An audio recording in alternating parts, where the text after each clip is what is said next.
Tim Collins with Cullman today. I'm out with Mo Brooks. We just finished up a big night here at the Civic Center.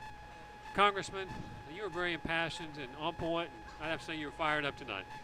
Well, if you can't get passionate about your country's future, then you really should not be a candidate. And America faces a lot of major challenges, and I hope that we're up to the task, but unfortunately with what we've seen in Washington, particularly in Congress and more specifically in the Senate, it's becoming clearer and clearer that there's too much behind the scenes politics going on, too much fundraising going on, and less of the people's business going on.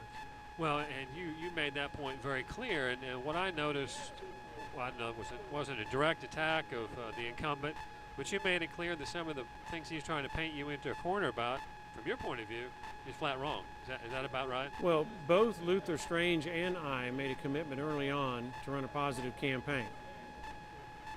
And I stated when I announced on May the 15th that I was not going to mention any of my opponents in a derogatory way unless I came under attack. I kept my word. Luther Strange, quite obviously, with all the attacks against me, did not. And so, yeah, I was hoping he would be here because I was going to look him eyeball to eyeball and I was going to challenge him on some of the deception that he's been spreading around the state of Alabama against someone like myself who is renowned for his conservatism. And for Luther Strange to try to paint me as a buddy-buddy with Nancy Pelosi or Elizabeth Warren, quite frankly, that's very insulting. Well, it seemed to me you might have taken the air out of this week when you decided and made it public that you were ready to vacate your candidacy and ask everyone else to do to let Senator Sessions come back to his seat if need be. Well, I have the greatest respect for Senator, now Attorney General Jeff Sessions. I've known him for decades. I do not like the attacks that have been launched against him in the past week where he's like a pinata blowing in the wind where people are swinging sticks at him. I believe that's very inappropriate, and I don't believe it's a fair portrayal of Jeff Sessions, who is one of Alabama's finest.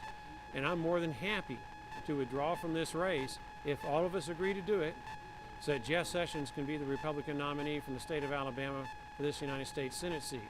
One, because Jeff is a friend and he was a great U.S. Senator. Two, because America needs him. His stances on immigration, border security, on trade agreements, on deficit and debt, that's a big hole to fill in the United States Senate. Three, he's been great for the state of Alabama, most particularly if we were able to draft Jeff Sessions or persuade Jeff Sessions to get back into the United States Senate, given the circumstances of the past week. All of a sudden, Alabama picks up 20 years of seniority in the United States Senate. We can't match that until the year 2037, 20 years from now, to have the kind of influence that Jeff Sessions had when he left the United States Senate to be Attorney General. And it's also a win-win-win-win. It's a win for President Trump if he truly wants a different Attorney General. It's a win for Jeff Sessions because he returns to the United States Senate where he's been great and superb. It's a win for America because of Jeff's positions on issues of national importance. And it's a win for the state of Alabama because of those committee assignments and what he has done for the state of Alabama over the last 20 years. Imagine what he could do with more seniority going forward.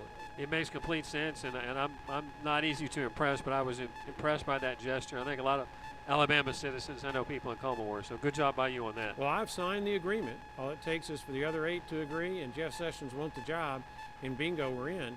Once we have a runoff, it's just 2 people who have to sign that agreement. And if for some reason President Trump decides to terminate Jeff Sessions, or Jeff Sessions decides that he's had enough of it and he wants to resign, that offer is still there, where then it only takes 2 people to sign it, and I'd do it.